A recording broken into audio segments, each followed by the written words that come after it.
What's up, ladies and gentlemen, and welcome to episode 2 of Game Focus. As always, I'm joined by Platty, and straight away, let's get into what have you been playing, Platty? Right, so I've been playing a new game what came out last week called ARMS. You may have heard of it. Nintendo Switch game? Yep, Nintendo Switch game. Yep. So basically it's a fighting game. Obviously it's like it's an arena, I would say. Like arena fighter maybe. Yeah, I think that's a safe bet. It's not a 2D like Street Fighter, No. Tekken style fighter. Yeah. It's more of a 3D move around Yeah. sort of thing. Mm-hmm. I can't think of any games similar to it, to be honest, in that sort of fighting style. Maybe Yeah. the like classic Dragon Ball games, they have a similar style. Yeah, or maybe a bit like Xenoverse, but that's slightly more open world, because it's just more of compact into a tournament thing. Yeah, 3D action stuff. But it's a really simple game to play, isn't it? You basically you have your two fists, you throw one fist, you throw the other fist, throw them both at the same time, and you do a grab. Hold them together, and you'll do a block. That's basically the basic controls, isn't it? Yeah, pretty much. And then obviously you have like a special move what you get by hitting the opponent and whatnot. Yeah. And you can have a combination of any particular arms you want, assuming you've unlocked them for those characters. Yeah, I think I don't know because I ain't unlocked many myself. I think you can only choose from 3. Like you have like a preload. To start off with, three they all have each. 3 arms, and then you get more as you go along. Oh yeah. But I'm saying I think I can. Do you select them differently? Yeah. Is it? Okay. You can unlock them later on. Right. Okay. Every character has like their own special abilities. I don't know which ones you find in the best. Well, my character choice is Ribbon Girl. You still play Ribbon Girl? Yep, still Ribbon Girl. Because she can jump. I believe it's 4 times. She can, She can double jump, can't she? Yeah. Yeah. So that's quite useful to like, because I've noticed like you need to move around on the game more. It's not like you can just spam moves pretty much. You have to actually think about it. It's almost a case of like you're both constantly darting around and you hit that odd punch here and there. Yeah, and you have to like keep you get moving. the curve punch and whatnot. Yeah. Yeah. Whereas you've got the big guys who basically stay in one position and take up hits and fire them back and. Yeah, because obviously they do more damage when they hit. So you've been enjoying ARMS. Anything else? Well, I would say Zelda Breath of the Wild. Have you been back on that? Yeah. After seeing it at E3, obviously the DLC is coming out at the end of this month. I just wanted to get back into it. Obviously, do more shrines and do more of the side quest. Really. Okay. Yeah. Go back to the land of Hyrule. Can't believe it. I've still only done 94 shrines out of the 120 though. So I think you've overtaken me now. Have I? Yeah, I think I'm on 87. Alright. Yeah, I've only had 60 hours on that game, and there's still lots to do. It's unbelievable. I'm gonna wait until the final DLC comes out and jump back into it then, I think. Yeah. In winter, yeah. Anything else, or is that you two? Yep. So I decided to play Resident Evil 2 this week because there was a tournament on Twitch called the King of Kennedy tournament. So that was looking good. Obviously, I got that itch again to speedrun. Obviously, I used to do it back in the day. What was it now? I think I did a speedrun and I got in the 60th place. There's like 100 and odd people who speedrun this game, So that's especially on then. PC. In the middle of it. Was that like a first run, or was that a rough run? I think it was it was my second run. Like my first run, I got like 69th, and then I got to like 60th, I think. My main aim is to try and get to the top 50, really. Are you going to keep at it then until you get to that? I would say so, yeah. Hopefully do a few runs like next week and whatnot, so we'll be good if I can get in the top 50 in the world. It seems so frustrating though when you're going through it and you're half an hour into it and then you make that mistake. Yeah, there's a certain section on, because obviously there's different scenarios on Leon.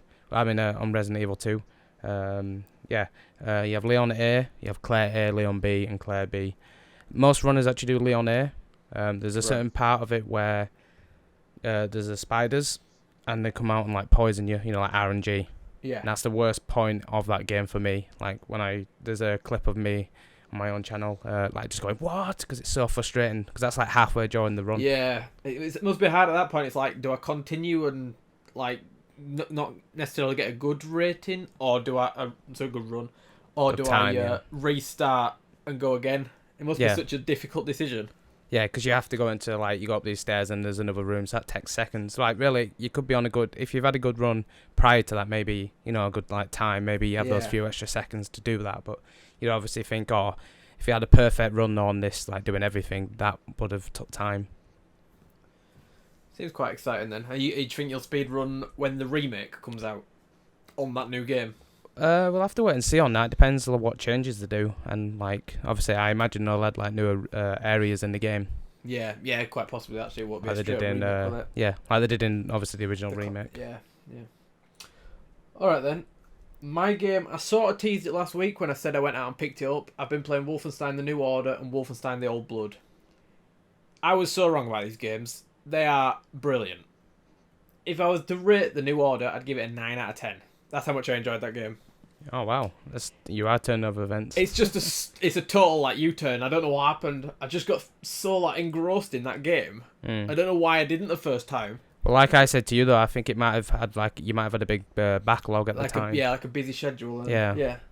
But yeah, it's just been so good. It's honestly, the story's engrossing. You're into the characters, which is what I said I didn't like about it originally. I was well into the characters this time. Yeah.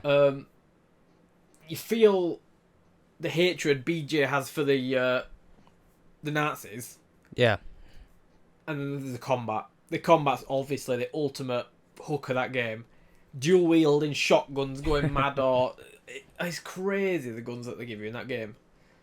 There's a few elements that wound me up, but I think that's just me, not so much the game. Like certain enemies, you had to use certain weapons to kill them, and like the one I'm on about, for example, is there's like these Frankenstein type dudes, and you need to use this laser gun to kill them. Oh, they have. Do they have dual machine guns or whatnot? Something like that, yeah, a big turret type thing. Yeah, turret guns, yeah. The laser gun runs out really quickly, so you have to sort of scurry around, find a place to recharge it, and go again, which isn't a bad thing. But by the time you meet the 4th or 5th sort of Frankenstein thing, you're like, okay, I'm kind of past this now. Yeah, there's too much of them like in the game, I guess. Towards the back section, I found it more frustrating, but I mean that's what you want out of a game, in escalation and progression. But other than that, I really enjoyed this game. It was a lot of fun. So I guess you're looking forward to the second one then. Definitely picking up the second one day one now. As for Wolfenstein: The Old Blood, I haven't quite finished that yet. I think I've only played the first 5 chapters. It so far seems a lot more stealth based, which I personally like. I really enjoyed those sections in the New Order. Oh no, me and stealth don't go together. Well, it's not super difficult. Right, I haven't played this one myself, like the Old Blood. But because it's set before the New Order, it's not got like the futuristic weapons, because it's set, I think it's 15 years before the New Order. Right, so that makes sense then, I guess. Yeah. So it is literally a prequel to, you know how a New Order opens up and you're in the World War II bit? Yeah. And then it all goes wrong. It's like a prequel to that section. All right, that's cool. And so you've got all the old-fashioned like World War II guns and stuff like that.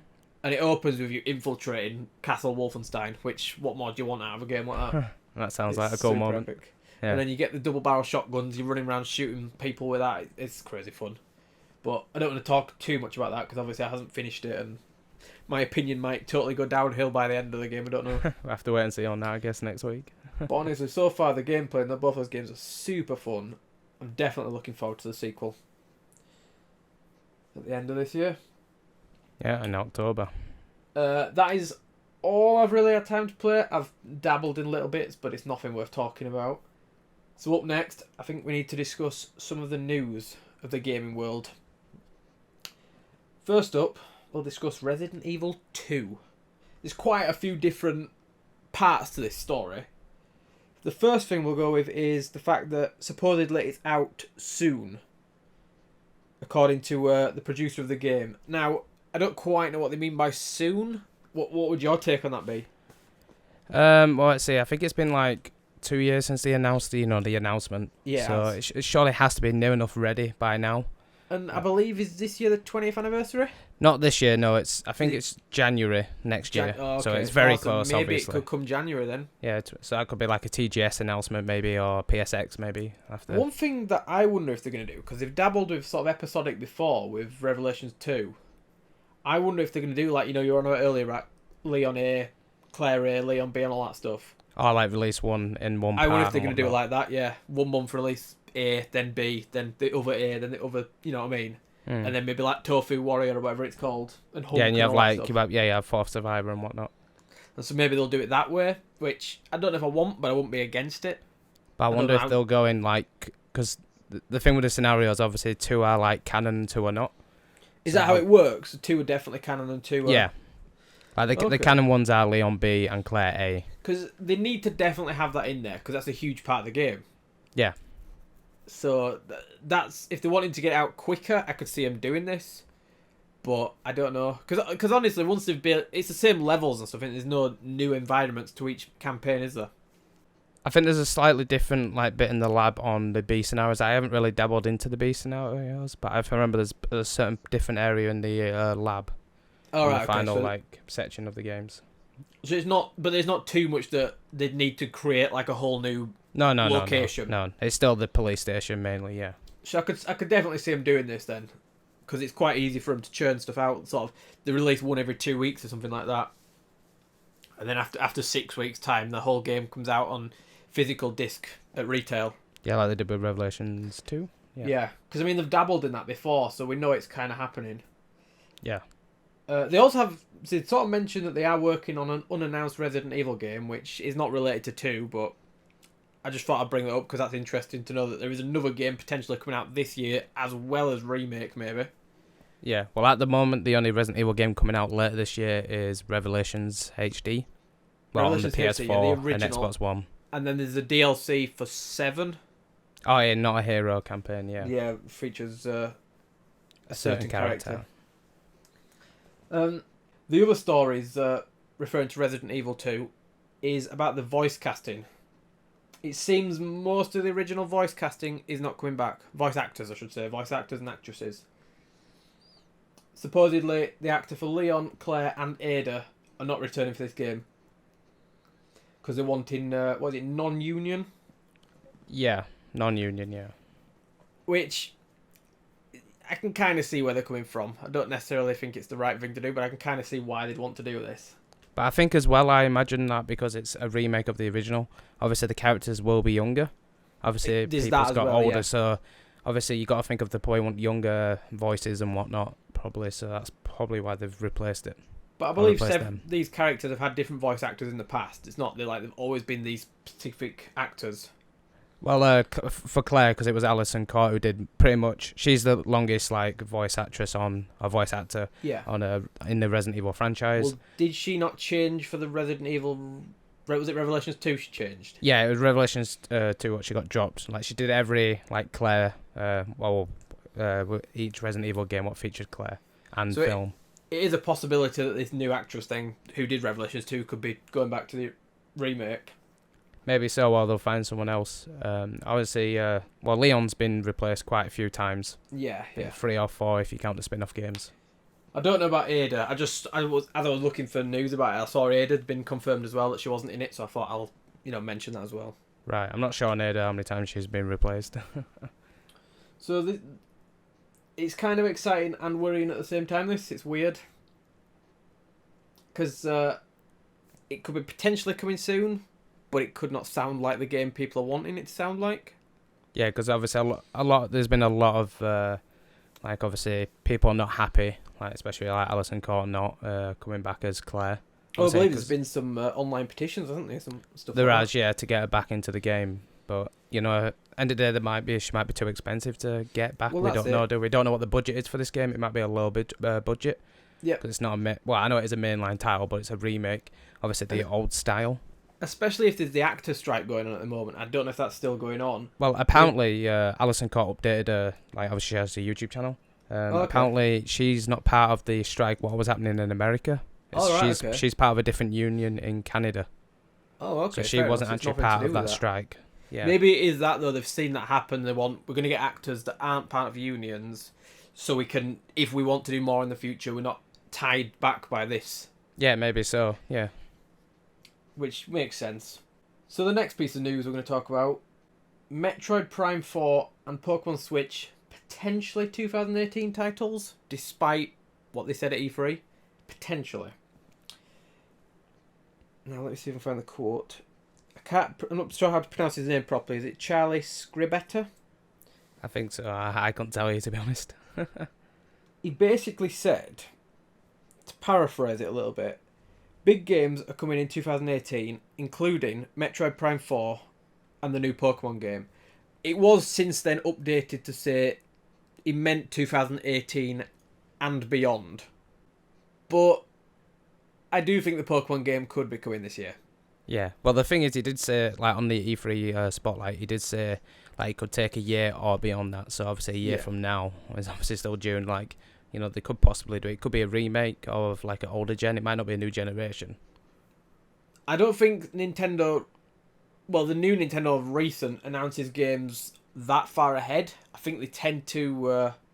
they only sort of go a year or so in advance, don't they? They used to like do the opposite. Like Zelda, look at before Breath of the Wild, look how long ago they showed that for the Wii U announcement.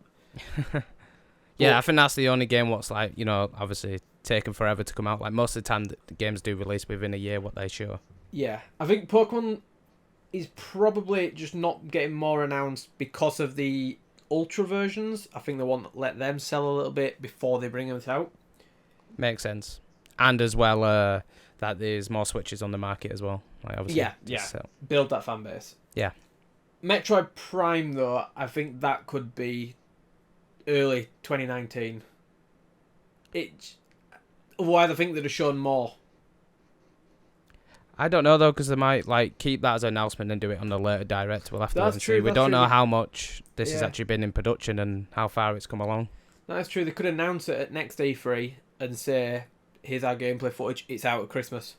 Yeah, that would be mental, like Metro Prime and Pokemon. Because I imagine they'll be the two, well, and Fire Emblem, of course, in 2018. I could definitely see that happening for them. Yeah. Definitely. It makes a lot of sense.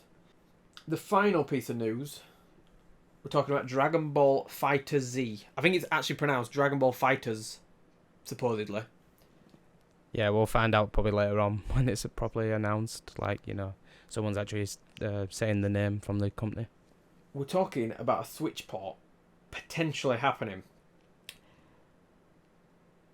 I believe a producer of the game recently stated in an interview, he says that they didn't struggle with power when creating Xenoverse 2.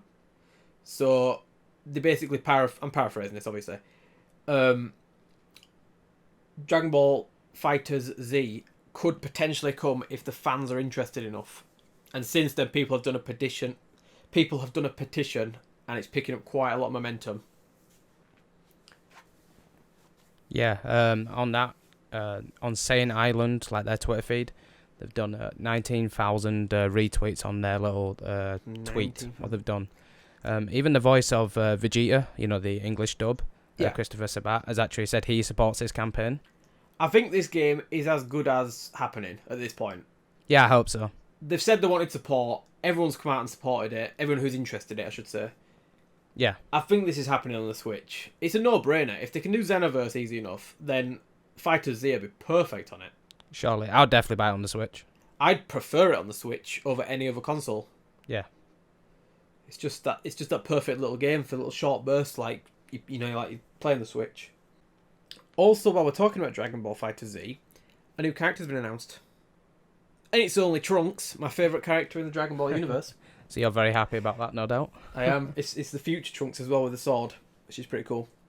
Hopefully they incorporate that into his moveset. So that's it for the news. Next up we're going to talk about not necessarily stuff we missed at E3. One of them is a particular game we missed at E3, which was a huge mistake on my part. It's just a couple of games that I want to put the spotlight on, which we didn't necessarily talk about last week. To start with, we'll go with a game that we missed off, Shadow of the Colossus. I can't believe that I got this wrong. I just on my notes wrote down Sony conference, Shadow, and I thought, oh yeah, I'll know what that is. And then you said Shadow of War. Ooh, Shadow of Mordor. Like, what are you on about? So yeah, Shadow of the Colossus is the game we were talking about. Made by... Is it Blue Point who's doing it? It is, who actually did the PS3 remaster. They did, yeah. Back in the day. Back when... I think they also did the Uncharted trilogy. Yeah. Is there any other big games they've done, or is it just those two major focuses? I think it's those two, like obviously the Sony exclusives as well. Yeah. Which is no small feat for them. This game came out of nowhere. Like, I wasn't expecting this at all. No. A remake of a game like that. How has it not been rumoured? Yeah, I think the only rumour that came out was actually just before the literally the conference. That was it. Yeah, was it a trademark application or something along them lines. It was, yeah. And so yeah, if you saw that, it was potentially spoiled for you. But yeah, this game just came out of nowhere. I'm definitely looking forward to checking it out because I only got to, I think it was like the 4th Titan, might be the 3rd Titan. Sorry, Colossus. I'm thinking something totally different. Figured Attack on Titan here. Yeah, I am. Yeah. So it came to that, and I sort of, I don't know, I just stopped playing it. I'm not sure why, because I enjoyed the game. I just stopped. But yeah, I was the same on that. Like I got up to, I think it was the 4th one. I think you got to the 3rd one, or it might be 4th and 5th. But I'll definitely check this out if it comes back, or when it comes back, because we know it's coming back. It's looking a lot of fun. Yeah, definitely. It's looking visually impressive. There's speculation that they might be adding stuff, but I think they have squashed those rumours and said, nah, it's just going to be a straight up remake of what you played in the original game. Yeah. So yeah, that's looking cool. Looking forward to that. So up next we've got, I'm going to leave this up to you, one of the 2 Sonic games. Which one do you want to start with? We'll start with Sonic Mania. Sonic Mania. Yep. I think this is, I want to say an homage to classic Sonic games. Oh, it definitely is. It definitely back is. in the Mega Drive and Genesis days. We have actually got the ability to play this at one point, didn't we? Was it EGX last year? Yeah, EGX last year. What level did we play? Can you remember? It was Green Hill Zone, basically the first level, what you always normally play on a Sonic game. Oh yeah, and then it went into a second level after that, didn't it? Which I always forget. I think that was that was a new stage, wasn't it? Because you had like the it was like vans and stuff where you could go. Yeah. Yeah, it's a lot of fun. If you like classic Sonic games, you'll like this game. I mean, obviously we played it a year ago, so they might have changed stuff and added stuff since then. We must have played a really early version of it. Do we have any indication of when this is coming out? Yes, it's 15th of August on all current platforms. So PlayStation, Xbox, Switch, PC. Yep. Is it just those 4? Yeah. Okay. Looking forward to that. It'll be a lot of fun. I don't know if you've got any other details for us about that game. Well, they announced like mainly at E3 the chemical plant zone's back. If you know that zone, so that's quite a cool zone to come back in HD. Obviously, you can play as the 3 main characters: Sonic, Tails, and Knuckles. But they're not like straight remaking stuff, are they? They're sort of reinventing these classic worlds. Yeah, and there's also new stuff as well. I can't which remember is what the new stuff is, but yeah. I didn't realise you could play as Tails and Knuckles as well. I thought it was just Sonic. That's a cool little addition. Yeah, it was on the pre-order trailer. Oh, was it? Okay. Yeah, they were saying like you can run with Sonic, you can fly with Tails, and you can climb with Knuckles. Is that what it does climbing? I always forget what Knuckles does. Yeah. I think I'm going to play as Sonic though. Yeah. I'll probably play as all 3 of them at certain points. But I only ever played the first... I think it's the first 2 Sonic games on the Mega Drive. Yeah, there was 3 Sonic games. I think I only played the first 2, so I don't think I ever saw Knuckles in those games. Yeah, I think Knuckles was either added on later on, or he was actually in Sonic 3. I'm not sure. I think it was Sonic 3. Or it was like an add-on version, like you say. I don't know. So Sonic Forces then.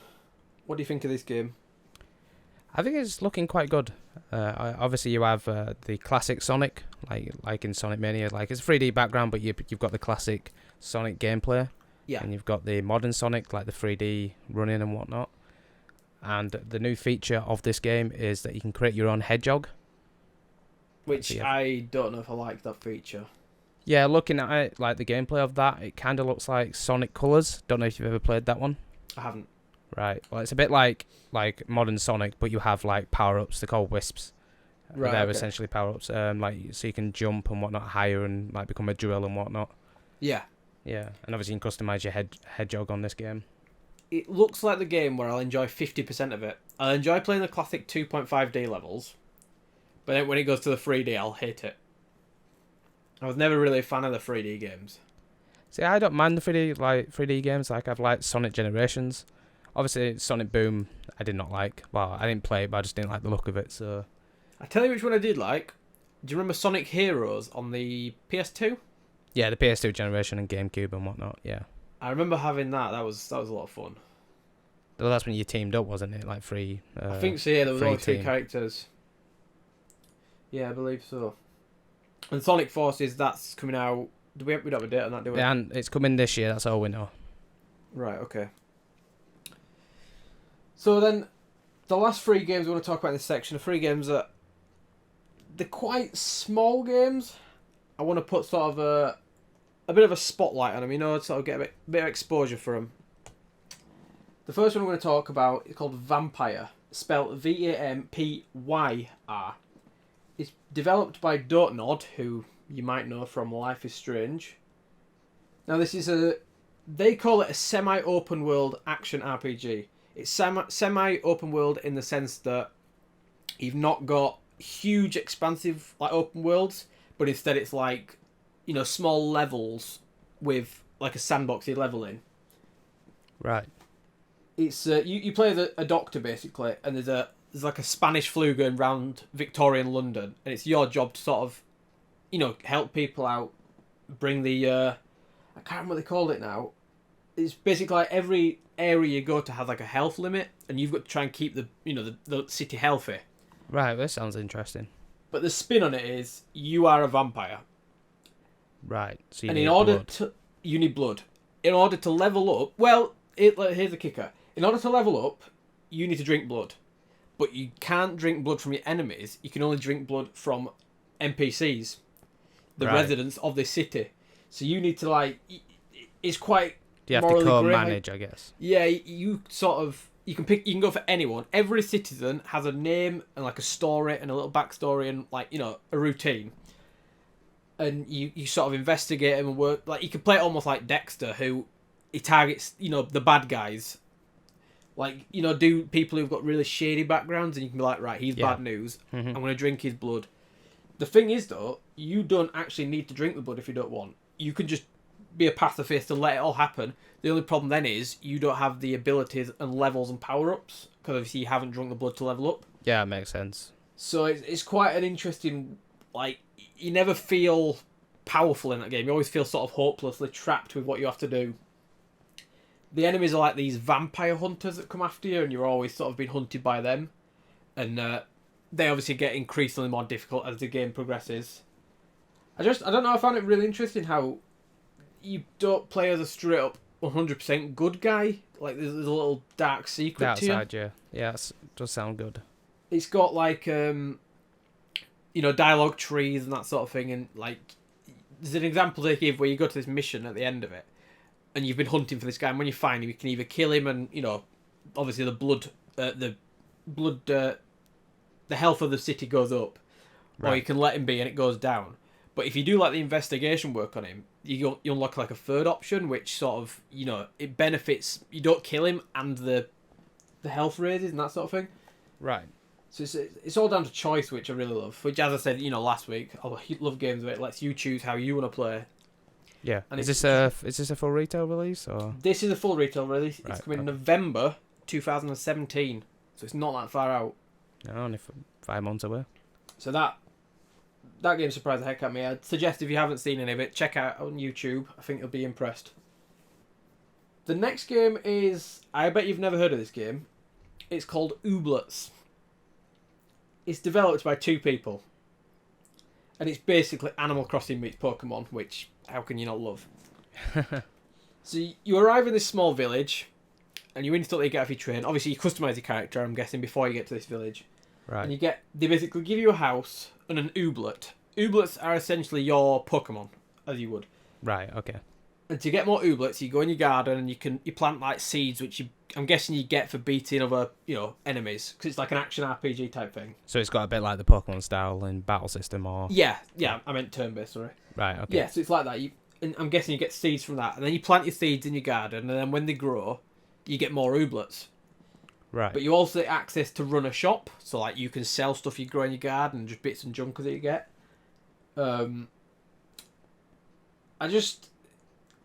It's got a very unique art style as well. You'll obviously see it you should be able to see it on the page now. I was just surprised how great it looked for a game developed by two people. Yeah, they must put a lot of effort into it. I mean, it's not out till 2018, but I don't know, it's looking good. It's been published by, I believe, Double Fine snapped them up for publishment, so that's pretty good. They'll be there helping them when they need it. That's good. What platforms is this coming out on? Supposedly, so far, it's PC and Xbox One. I believe they've got an exclusive console deal with Xbox to start off with. I think it was at their conference last year. Or it might have been Gamescom. It was one of them last year. They showed it off. Mm-hmm. But yeah, I thought that looked really fascinating. It's if you're into Animal Crossing or Pokemon, maybe give it a check out on YouTube, see what you think. The last game I want to talk about is Griftlands, which we actually saw in, I want to say, the Microsoft conference. And it's made by, I don't know how you pronounce it, I think it's Clay, the people who made Don't Starve. Right. It's an RPG game. It looks like Mad Max with aliens in it. Sounds crazy. It does look crazy. The tagline for the game is, or not necessarily the tagline, but like a description they had on the Steam page, it was, everything is negotiable. Money, loyalty, even morality. Choose your character and make your fortune. Which again goes back to what I love out of games, where you can choose how you do it. And it doesn't seem like... It looks like it's a turn-based RPG, again, like Ooblets and Pokemon and that sort of game. Mm-hmm. And it's got a very distinct art style, which again you'll see behind. But it just... the hook of it, the skill, the dialogue trees, letting you choose how you play. That's obviously something I value a lot in games, and I think it just looks, it just looks impressive. Definitely keep my eye on it for the next, however long it takes to come out. Did they give a release date roughly, or was it just like a few years or whatnot? Don't believe they did give a release date. I should have looked more into that. Right, okay. So that's Griftlands, Ooblets, and Vampire. Is there any games you want to add to this list that you've been thinking about? No, that's it. Obviously the Sonic games, and yeah, that was it. There is more games. Obviously Shadow of the Colossus we forgot. I thought we had to talk about Sonic. How can we miss that out? And then these were just 3 games that I saw, and I thought, you know what? I'm just going to give these a little mention on the show. Maybe get word of mouth, spread it to some people. Must admit, it's good that you're picking out like the smaller games as well. That's always good to see. That's what I like though, because they're always unusual and different, and you know what I mean? Yeah, not safe or whatnot. Like that Vampire game. There's very little games that I've played like that, which make you make those decisions. Especially coming from the Life is Strange team, who obviously you have to make crazy decisions in that. Huge impactful decisions. Yeah. So yeah, I definitely think these 3 games are definitely ones to watch out for. So up next, we have a few questions from people in the last episode. The first one I'm going to say is, can you guys talk about your favourite games growing up? That's from The Red. Do you want to kick us off with this one? Talk about your favourite games? Right, I'd say so. Like, one of my first ever games was like Super Mario World on the SNES. Oh wow! Yeah, going back in very far back. I would say how old were you then? You must have been young then. I was very young. Like, well, I was like really, because I didn't get an N64 for quite a while. Like, so obviously. So you were always a Nintendo kid. I'd say so, yes, but I did have a Mega Drive as well. So. Right. Okay. But yeah, obviously my parents used to be gamers. This is just a bit of context for the story. Yeah, so obviously parents used to be gamers. I used to like watching Mario World. Yes. And obviously when I got old enough to actually play games, I just loved like the gameplay of it, just jumping around. Obviously 3D platforming, looking good.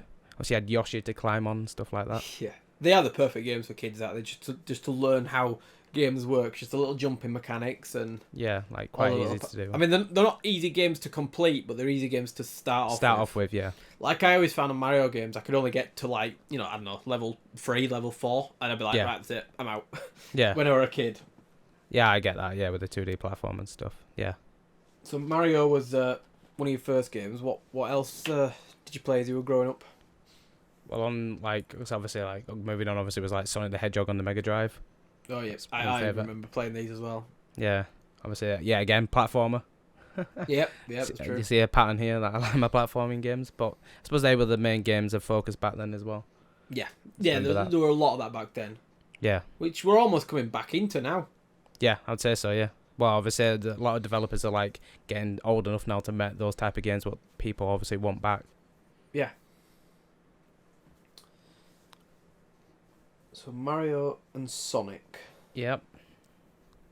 So what do we have when we moved into the next generation then? Well, like the N64 and PlayStation. Did you have which one did you have, or did you have both? I had both. Obviously, the N64 first. Like Mario 64. My God, like seeing Mario in 3D. See, I never had that as a kid. That must have been amazing. Yeah, just seeing it, and like, because obviously you come down and you see Peach's castle just like there, and you go in. Yeah. And you're just like, That you're must like, have been your wow. first experience with an open world game, then I'm guessing. Yeah, it would be. Yeah, I'd say so.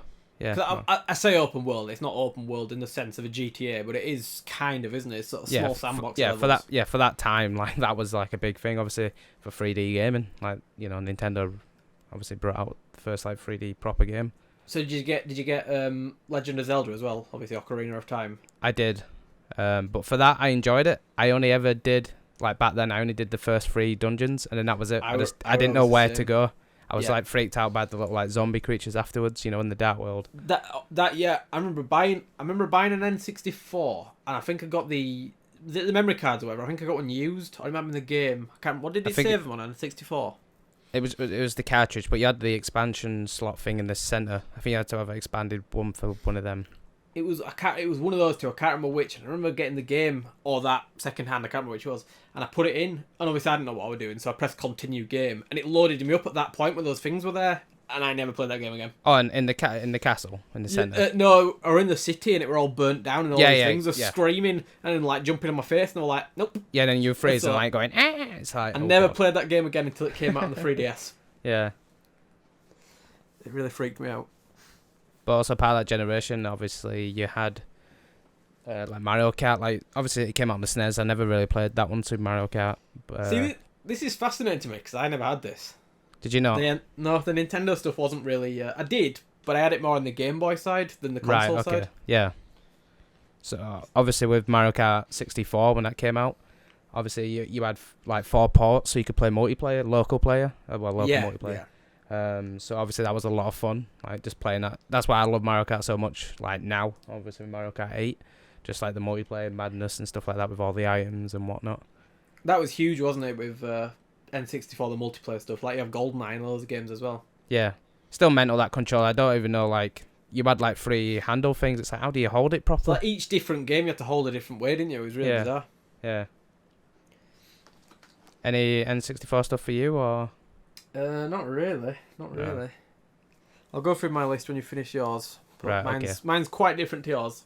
Yeah, you can probably tell like generations wise. Well, on PlayStation, I'm trying to think now because I played so many games on the PlayStation. Like obviously I do like Resident Evil. I was scared of him back when I was a kid. I'll admit that.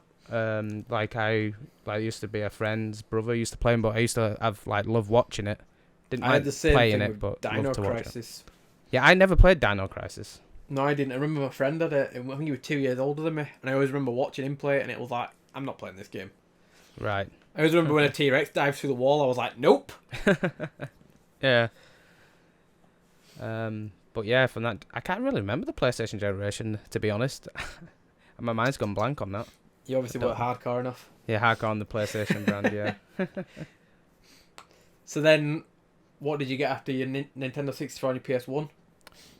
Let's see. You're probably going to be... This is not a shocking news, but it was the Nintendo GameCube. Nintendo GameCube, so still in Nintendo. Yeah, like as you can probably tell, I probably normally get the Nintendo first. Were you Nintendo mainly until sort of the Wii U generation, then you sort of migrated more to Xbox and PS? Yeah, I would say so, yeah. Because like obviously the GameCube generation, I got a GameCube first, I got Mario Kart Double Dash because there was a bundle at the time and my parents got it for Christmas. Was it a silver console? No, it was the black one. Oh, you got the black one? Okay. The black one, yeah. Obviously, yeah, again with the 4 players, like multiplayer on Double Dash. Oh yeah, and the little handle so you could take it to your friend's house. Yeah. The little like Easter egg if you hold, I think it was the Z button on the game when the GameCube logo came out, it did a different like sound. Alright, that's weird. Yeah. Obviously on that game, obviously like Resident Evil 4. Played a little bit of that, but I didn't finish it, but I loved the game. Yeah. Now, I've got an important question. Did you get Luigi's Mansion? I did, but I never finished it. Oh my god. I know, you're disappointed in me for not finishing that game. But I don't think as a kid I didn't finish games. I just like played loads of games and just play a bit. Like stuff like obviously like film games like Enter the Matrix and stuff like that. Yeah. Obviously like I don't think I properly finished a game till probably late PS2, early PS3 era. I imagine yours would be like GTA and stuff, I imagine. Oh no. I didn't even finish them until after the fact. Mm-hmm. But yeah, for the GameCube generation, obviously Super Smash Bros. Melee. Like, love playing that fighting game. Oh yeah, I can see all these Multiplayer games again. be super fun as a kid. Yeah, especially when like so you used to like go outside, hook a TV up, and just play multiplayer all day long. Yeah. And a random game was Harry Potter Quidditch World Cup. See, I never played that. I remember the first 2 Harry Potters on PS1, but I never played anyone after that. Yeah, so obviously this was a spin-off with obviously the Quidditch like game. I just love playing that. Like you obviously, I think it was different. I don't think it was just different houses. I think it was different countries as well. Just to expand on the on World it. Cup, yeah. Yeah, the World Cup. Yeah, so it was quite interesting. How did it that play? game. Was it kind of like a FIFA game in sort of sense how it played? Like you have your passes. Yeah, I would say so. Yeah, just like that, Right. and obviously with the free hoops and whatnot. Could you pick your position, or were you always in the role of like catching the snitch? I think you could change the position if I remember rightly. You could like move cool. over. I can't So you could be remember like the actual bludgers and stuff gameplay. like that. Yeah, That's pretty cool. I think so. That was actually made by EA, I believe. Oh, so that's never coming back then. No, definitely not. No. So well, obviously I did have a PS2 and Xbox, but I was very late into the generation. I was near enough into the next generation of the PS3 and Xbox 360, so I didn't. The PS3 and Xbox 360. Is there any point in talking about it from that point? Because obviously we know what the big games there are. It's quite recent still. Yeah, that's true. Yeah, probably go up to that generation, the PS2 and generation. I think yeah. So have you got any more to add that you maybe have forgotten about in your discussions? I'm trying to think now. I'm just trying to like look up like what games like I've had, but the only GameCube really titles I have still now and stuff like that is actually like Resident Evil games. But obviously that's over time. Like I've gone back and played the older games. Shall I go through my games then? Yeah, go through maybe yours. It'll trigger some of your memories. Yeah, you can see the comparison here. Yeah, my first game is actually a Nintendo game, Pokemon Red. I remember getting this on the classic old-fashioned grey brick. Oh, I Nintendo remember Game having Boy. that. Pokemon Red. I used to love this game. I wish I could see how many hours I've had on that game now. It'd be probably way beyond what I've had on any other game. Mhm. It was crazy how much I played that. And then Mum bought a PS1, and she got Crash Bandicoot. I was going to say just prior to that, with the Pokemon one. Yes. Did you pick Red because Charizard was on it, and you preferred that to Blastoise? Yep. Right. Okay. Obviously, I chose Blue myself. I did eventually get Yellow down the line, but right. That's more or less the same game. Obviously, you have Pikachu following you.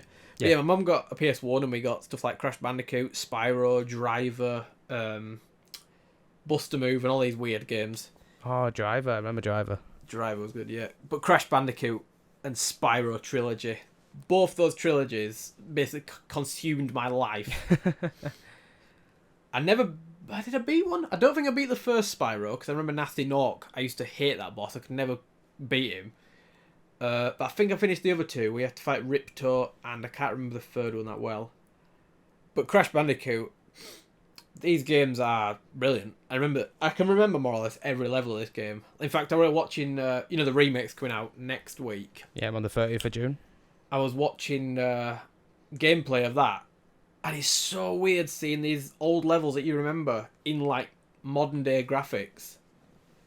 It is that that meme of this is how I remember it looking back then. Yeah, and then you go back and play it, it's like that is how I remember it, and it's like this is weird that I'm actually seeing this again. Like the level where you're riding on the motorbike, avoiding the cars, and oh god, this game. I think the good thing about that as well is like there'll be kids like these days like who will be like our age back then. So, they'll have new memories of the game, and obviously they'll remember that, and then if they ever do bring it back, 20 years down the line and whatnot. Exactly. It'll look even better. So, we had the Crash and the Spyro trilogies. They were mad for my childhood. The Harry Potter, I think it was the first game where you could explore Hogwarts. Stone. Yeah. I think you could explore Hogwarts, and you're collecting the jelly beans and the frogs and all that stuff. Yeah, I remember that. I played that on PC myself. I kind of loved open world games as a kid. I loved going wherever I wanted to go and doing whatever I wanted to do. So anything that had an open world was a benefit. Yeah. Especially if it's Harry Potter. I mean, that's amazing. Yeah, definitely.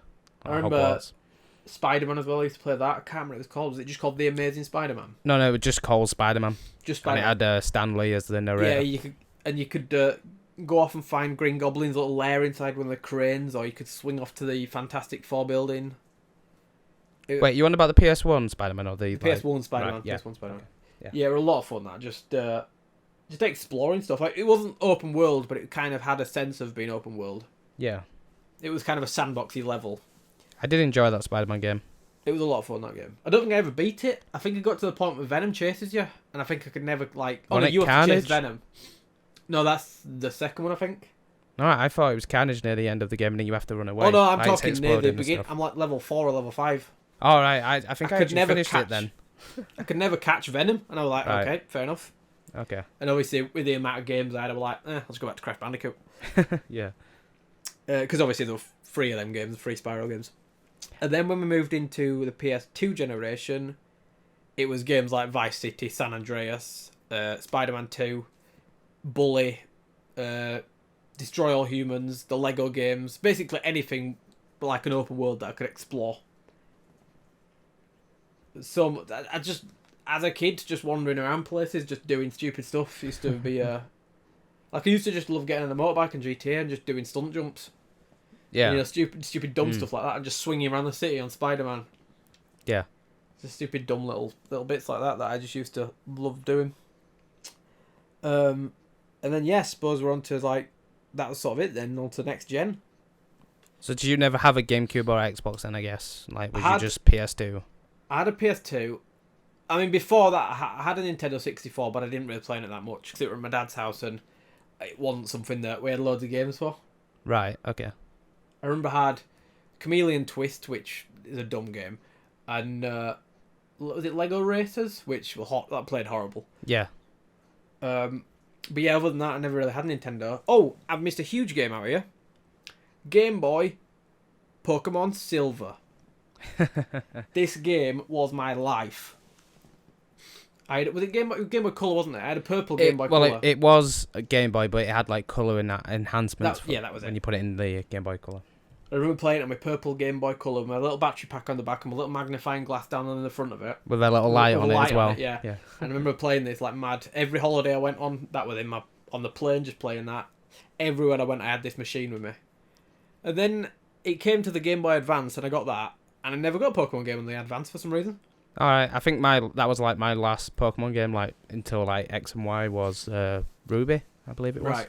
Well, I ended up getting Pearl, I think, before X and Y. Oh, before Black and White, and then I got Black and White, and then X and Y. On so the I've had DS. quite a lot. Line, yeah. But yeah, I even remember playing Silver on my Game Boy Advance because it sticks out about an inch above the top of the console. Yeah. But I didn't have any of the weird little accessories for that. Yeah. But I remember having like a Spider-Man game for it and a Daredevil game and all sorts of weird little things like that. Well, think of it, they're perfect for you, isn't it? It's coming, like Gold and Silver coming out on the Virtual Console later this year. How great is it at the moment? The Crash trilogy is coming out and Pokemon Silver's coming out. Got nostalgia feeling right there. I know, it's all of us. It's crazy. Now you just need that Luigi's Mansion on the Switch. I never had that as a kid, so it's not nostalgia, but well, yes, true, I do want that. Yeah. Because Luigi's Mansion 2 on the 3DS is one of my favourite games. Yeah. So that was kind of my childhood. Pokemon, Crash Bandicoot, Spyro, GTA, Spider-Man. Pretty boring, really. Well, I actually forgot Donkey Kong Country. Donkey Kong. Again, another 2D. Well, it was a 2D platform with like 3D backgrounds. It was like good at the time. What about Diddy Kong Racer? You always mention this to me. Oh yeah, because I was saying if they've done Mario Kart so early. That was on the N64. Diddy Kong Racing. I love that game. That actually had it had Conker in it in the original 64 version. Oh, did it? I didn't know that. Yeah, and it had Banjo-Kazooie, I believe, as well. But obviously they had to take that out, and they made a remake of it on the DS. Obviously Microsoft owned the rights. But I love that game because you had like it was like the Sonic's Transform games where you have different vehicles. Yeah. So you have like a little boat, you have a plane, and obviously you just have the main racing game. Do you think we'll see a return on the Nintendo I hope so. Switch? I'd love that game to come back like in modern day graphics. Like obviously seeing it on in literally N64 graphics or DS graphics would be nice to see to bring it back. Definitely cool. Because it does seem like the Switch is like a nostalgia console, really, when you think of like Bomberman coming back and whatnot, and Street Fighter 2. Yeah. Oh, I forgot to mention that as well. Street Fighter 2 on the SNES. Yeah. So I never played the game. I actually played Tekken. I remember Tekken quite a lot. I didn't really play Tekken on the PS1. Like I said, I'm mainly like obviously like Nintendo focused. So, but yeah. I remember I think I had a Mortal Kombat game. And I remember playing it at my dad's house, and it's one of those games that was like, whoa, this is not for me. But I'm still going to play it. Yeah. It's like, I am still going to play this game. Yeah. Yeah, I remember seeing that at my mate's house, but I wasn't like big into that. Like I said, just mainly Street Fighter 2 for me, personally. Yeah. Just seeing that, like loving the music and whatnot, and obviously the characters. And a good gameplay. Yeah. It still holds up to this day, Street Fighter 2. Yeah. But I think it recently got in the Hall of Fame. Yeah, I think you're right. Yeah. So that's our favourite games growing up. Hopefully you can share some of these games with us. Hopefully you've also played some of these games. Now the next question, this is a tricky one. If the perfect video game were to be made, what do you envision it being? That's from Johnny Moore. This is a really difficult question to answer. It is. I don't know how you want to do this. We can either go through it as like a development process and build one together, or if you've got an idea, you can say your idea and then I can say my idea. Well, my idea, because obviously you can tell from the previous discussion, on the previous part, I said I like 2D platformers. Yes. So I was thinking like a big crossover with all the 2D platforming games, like obviously Donkey Kong, Mario, Sonic, Rayman, maybe Mega Man as well. So you This sounds mental. yeah, just like mental crossover with every character. Throw Crash Bandicoot in there. I don't know if it would work though, because if it's the 2D style, like it does have 3D elements, doesn't it? Crash Bandicoot's levels. Yeah, so obviously I was just thinking 2D. You could yeah. maybe do a 3D like sequel or whatnot. You never know with 3D platforming games, there's Sparrow and Crash. But yeah, like I was saying with the 2D section of it, like because obviously like they can all jump, so they can obviously all fit together in that sense. But you can have different ways of doing it. Like obviously Sonic you run, Mario you jump on things, Mega Man you shoot, Rayman you punch. What's crazy about this game is, it doesn't sound like something that won't happen. This could potentially be a thing. Yeah, it'd be a licensing nightmare though. Well, who have we got? Sega, Ubisoft, Nintendo, Capcom. and Capcom. Yeah, maybe it couldn't happen. Yeah, and obviously you'd have like you could have like all the different levels from the different worlds, like obviously like Mario, Donkey Kong, Sonic, and whatnot. Maybe mix it up though, so maybe it's not like a straight up Mega Man level. Maybe it's Mega Man mixed with Sonic. Oh, like that'd be quite a cool idea. In like worlds are fused together kind of thing. Yeah. So like the only like mega crossover I can think of is like Project X Zone. Yeah. On the 3DS, where they had all like I think it was Capcom, Bandai Namco, and stuff like that. That was like all like I think it was Sega as well actually, and they had obviously all their characters coming into like a universe and whatnot, and then they had to figure out how to get out. You could probably get half of this game, then you could get Sonic and Mega Man together. Yeah. Well, Capcom and you could get Nintendo and Ubisoft together. Well, you kind of with the Rabbids games, yeah. So it's you just need that one more bridge to bring these two parties together. Yeah, there we go. Bridge out to Nintendo or whoever would main develop it. You never know, it might get snapped up. People are like, that's a brilliant idea, let's do it. Yeah. How about yourself then? Can you think of anything? Kinda. It sort of seems like something that might have happened. Right. So, I love open world RPGs, so it'd definitely be an open world RPG. Yeah. And I love superheroes, so I'm guessing an open world RPG where you play as a superhero or supervillain, depending on how you play it. Would it be a custom character, or would it be like your obviously Batman I think we were whatnot? like that. You'd be able to create a character, choose whatever power you want, and then maybe whatever power you choose affects the gameplay. Like maybe say like you don't have power, you go someone like Batman. It's all about hacking and stealth and that sort of thing. Whereas if you chose a character like the Flash, like super speed, maybe it'd be combat like I don't know, something like Bayonetta, Devil May Cry, something like that. Just quick, fast paced stuff. Yeah, I'd like that style. Maybe if you create a big, strong character like Hulk, it'd be just a proper, smash 'em up sort of thing. Yeah, just destruction. I'd love it if it had like branching storylines where, obviously, because it's an open world RPG, you make decisions and then your character goes wherever. Mm-hmm. Obviously, depending on if you're hero or villain. Obviously, it'd be a sandbox game. And I'd love if it could be co-op too. Like, say you and maybe it has like raid type missions where you come together in like... So is this like a bit of a like an MMO? It's like kind of, because this kind of exists, doesn't it? Like this is like DC Universe and stuff. DC Universe, but I kind of wanted it to be more of a main single player experience. Right, not like hundreds of people. Yeah. I want it to be more focused on the gameplay because I always find MMO's gameplay is a little bit boring. Right. I wanted it to be more like you're more involved with it. Like maybe it plays, if you play the Batman character, maybe it plays like the Arkham games or, like I say, a Bayonetta game or something like that. You're not just pressing like 1 and 2 and whatnot. Yeah, it's not just 1, 2, 3. Yeah.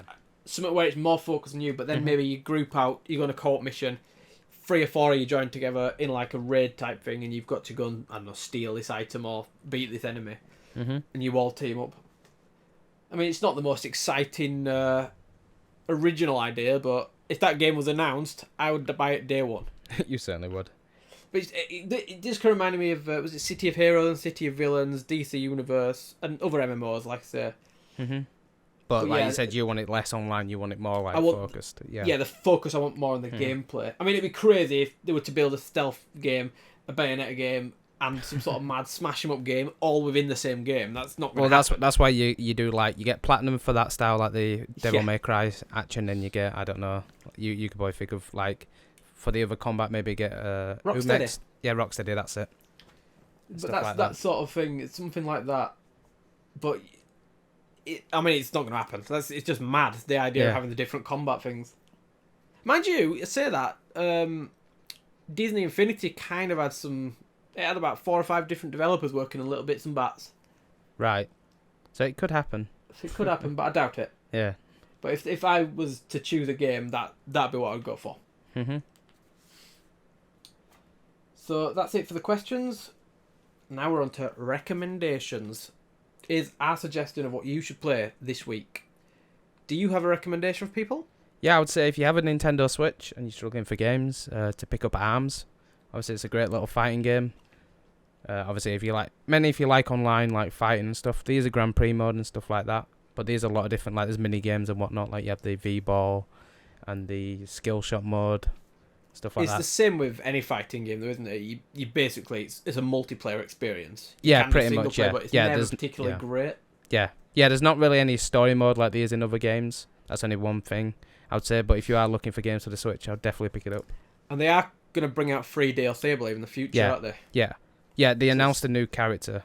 It's actually one of the boss battles. Quite a long thing right now. But they're doing like the Splatoon, like model. Yeah. Now my recommendation's not that exciting. It's quite an old game. I'd say play Wolfenstein. Experience that game if you haven't experienced it. It's a lot of fun. You can pick it up for a very small amount if you look at used game shops, and you might be able to find it new for, £10, something like that. Yeah, and if you're a PC gamer, the Steam summer sale is happening right now. Oh, perfect. There you go. Get it on Steam if you've got PC. Yeah. So I'd definitely give it a shot. It's definitely worth a play. It's a lot of fun. Especially if you're into first-person games. Yeah. So that is the second episode of Game Focus. I hope you enjoyed it. If you have any questions, leave them below and we'll try and answer them next week. I am Perkins, he is Platty, and that is episode 2 of Game Focus.